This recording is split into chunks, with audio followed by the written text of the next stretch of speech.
Hello everybody, welcome to another episode of Bubblegum Connects. Today we're connecting with up-and-coming actor Lemogang Tsipa, who will be playing the formidable Shaka Zulu on the upcoming Mzanzi Magic show, iLembe. Welcome. Thank you for having me. Thank you. It's great to meet you. Congratulations on the show. It's an amazing experience and a historic moment for myself and I think, SA filmmaking. In terms of acting, did you always know that you wanted to be an actor, or is that something you sort of stumbled into? So I think instinctively, I've always known or kind of been drawn towards the thing. Like when I came into your offices early and I seen all the VHS tapes, it was just bringing back so much nostalgia because I remember growing up, my father used to love recording soccer and I used to always record my favorite movies over his favorite games.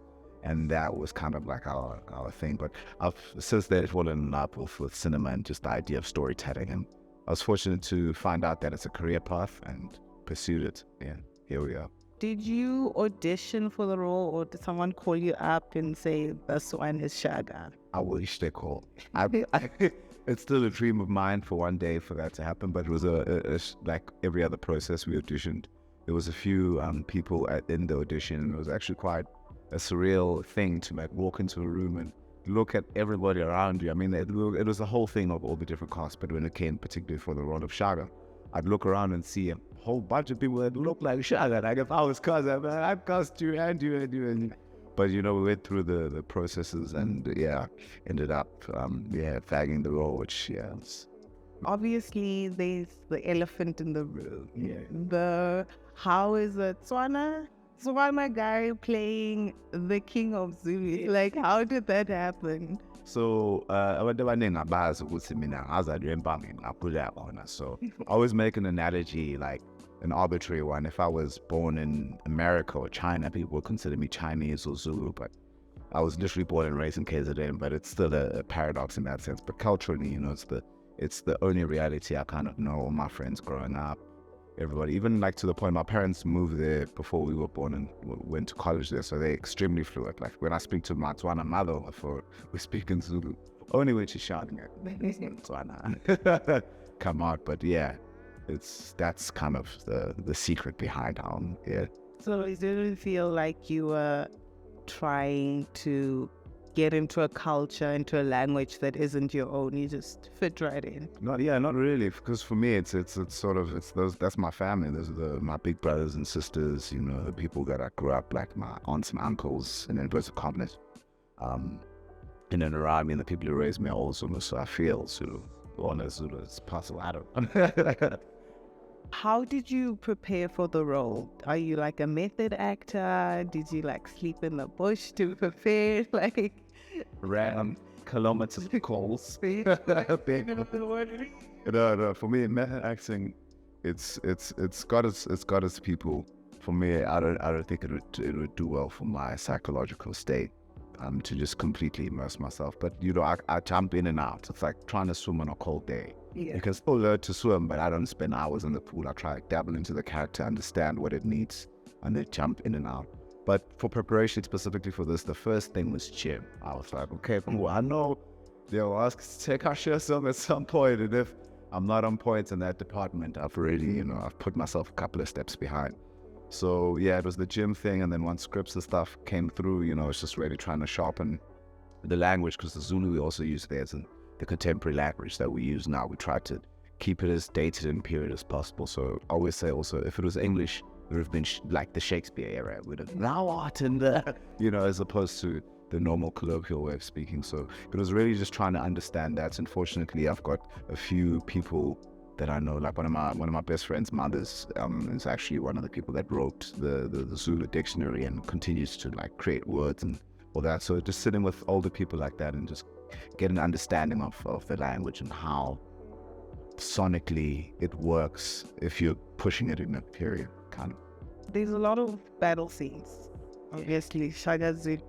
Did you have a stunt double, or did you train to do all of those? Take us through since Battlefield. So for me, the action is the highlight for me. It's one of the things which, ever since I was a kid, I grew up watching Van Damme, Jackie Chan, Jet Li, you name it. Immediately when the film is done, like a typical boy, go outside, mimic the thing. So being on a set where I get to play an iconic sort of physical character that moves in those spaces was just like a dream come true. And we had a very talented stunt coordinator, Kabelo, who we kind of started in the game around the same time. So it was such a beautiful experience, because I'd worked with him in Cape Town earlier, and now he's moving up, growing as I am, and the things. And it was just amazing to watch him and to be directed by a young black, creative mind with vast experience. And it was beautiful. But the hardest thing was also the type of combat. So I've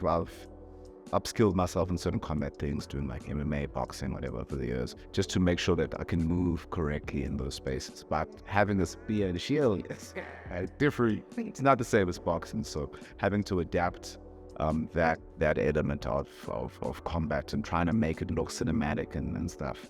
Yeah, but we trusted Camilo, and I think he did a fantastic job, which people will see.